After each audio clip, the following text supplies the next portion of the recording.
Berarti dokter orang yang terus-terusan nih mengalami kecemasan, fobia, bisa terkena penyakit fisik nih dokter? Benar, jadi Mhm. seperti yang tadi kita sampaikan, biasanya dia itu bisa menjadi predisposisi ya, jadi lebih mudah Oh. muncul penyakit fisiknya. Seperti Mhm. diabetes mellitus, penyakit arteri koroner, stroke, darah tinggi, Mhm. itu bisa menjadi lebih mudah didapat untuk orang Oh, tersebut. cenderung apa, faktor resikonya meningkat gitu dokter Benar, ya. ya.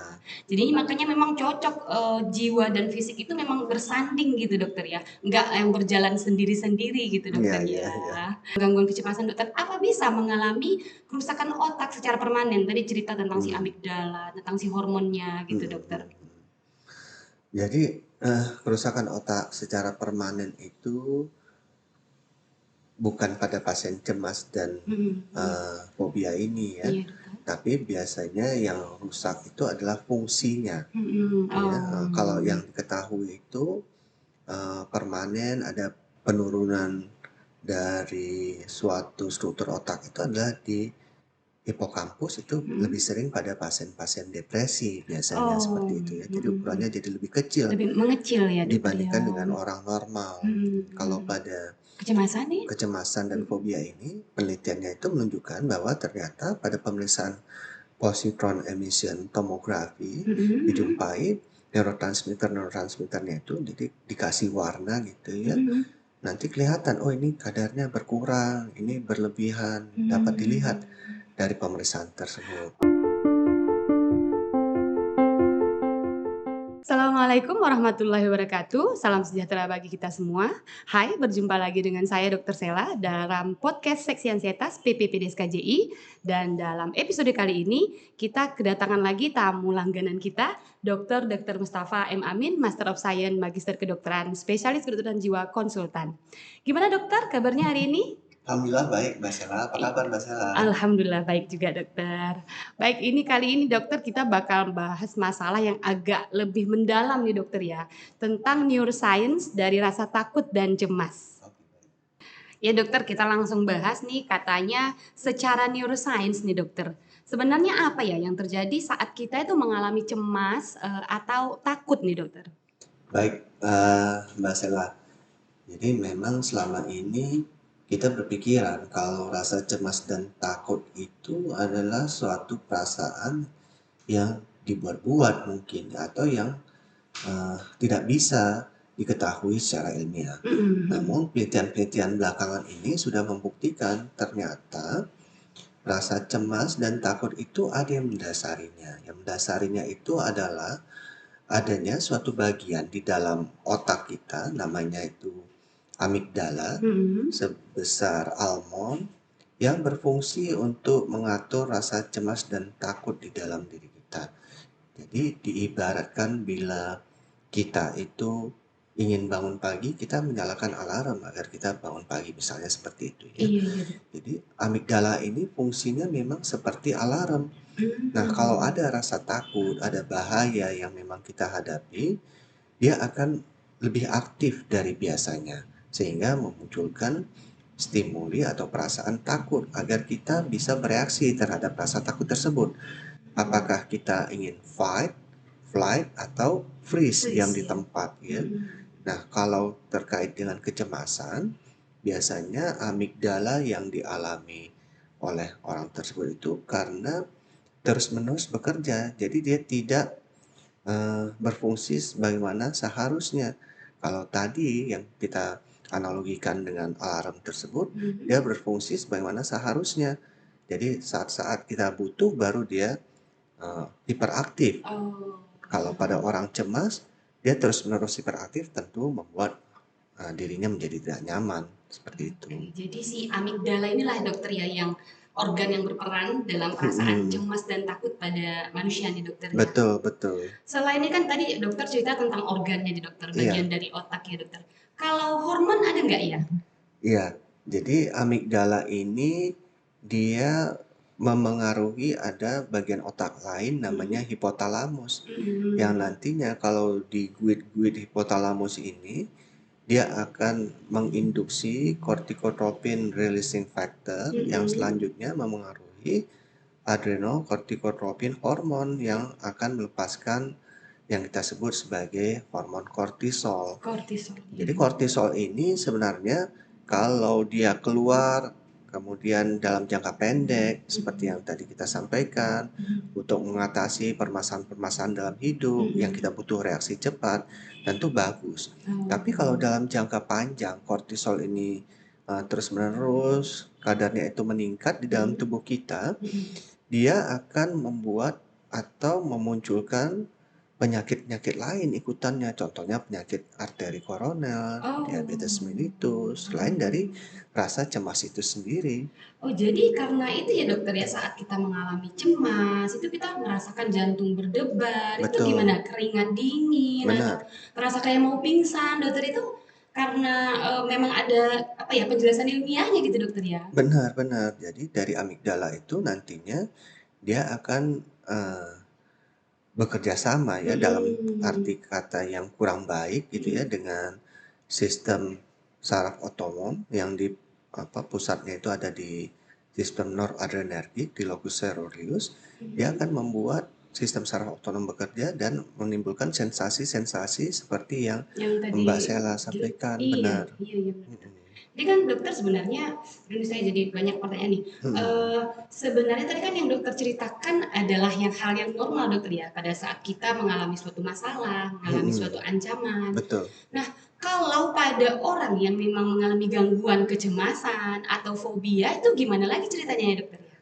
Iya, jadi pada orang yang mengalami kecemasan atau fobia tadi ya, jadi pada saat itu memang kita bisa sampaikan bahwa sistem saraf otonomnya itu bekerja secara berlebihan.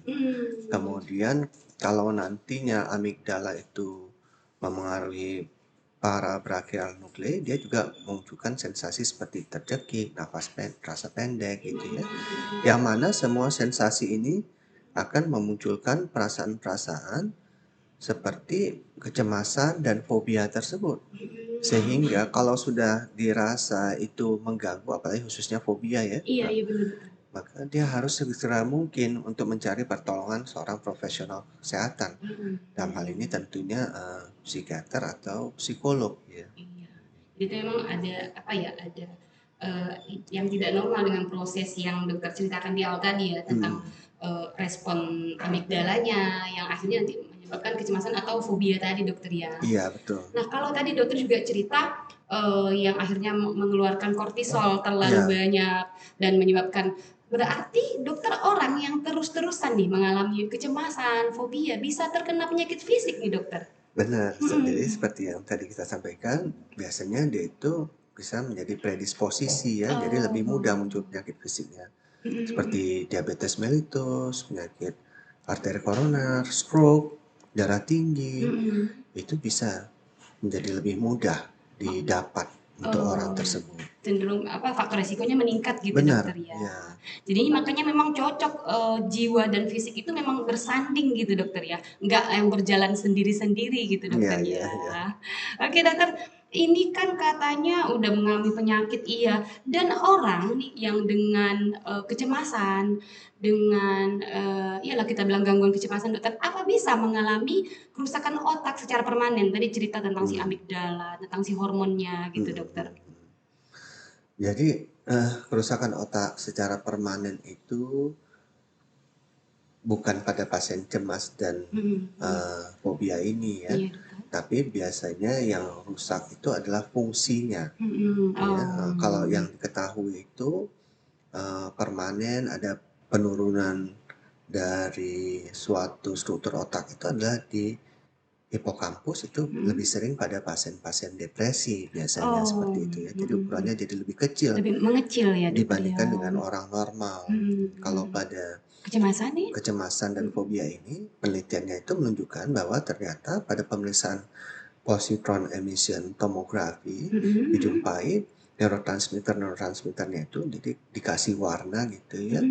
Nanti kelihatan, oh ini kadarnya berkurang, ini berlebihan, dapat dilihat dari pemeriksaan tersebut. Oh ini menarik nih dokter, berarti ada ya alat pemeriksaan penunjang lah ya dokter ya, yang bisa memeriksakan terkait dengan kecemasan. Kan Karena kan gini ya dokter ya, kecemasan atau mental lah katanya nggak ada pemeriksaan penunjangnya nih dokter, ternyata tadi dokter cerita ada nih sejenis, radiografer itu atau gimana dokter ya? Boleh ceritakan sedikit dokter? Jadi dia sejenis pencitraan otak Oh ya, imaging pencitraan, ya. Jadi kita lakukan biasanya saat-saat melaksanakan penelitian untuk kasus-kasus cemas dan fobia ini. Mengapa pemeriksaan penunjang ini tidak rutin Iya, dilaksanakan? Satu, karena pembiayaannya masih mahal ya oh, Mbak Sela ya. Jadi untuk pemeriksaan positron emission tomography itu biasanya di atas 10 jutaan seperti oh, itu. Jadi kalau ingin dilakukan tentu tidak semua pasien juga pasien, iya benar sanggup dokter, untuk melaksanakannya. Tapi kalau dalam hal untuk suatu penelitian memang penelitian, itu sudah mulai rutin dilakukan untuk mengetahui di mana sih sebenarnya yang rusak di bagian-bagian otak tersebut fungsinya. Jadi emang untuk saat ini dokter ya lebih Iya, untuk pengembangan ilmu pengetahuannya dulu ya dokter betul, ya, betul.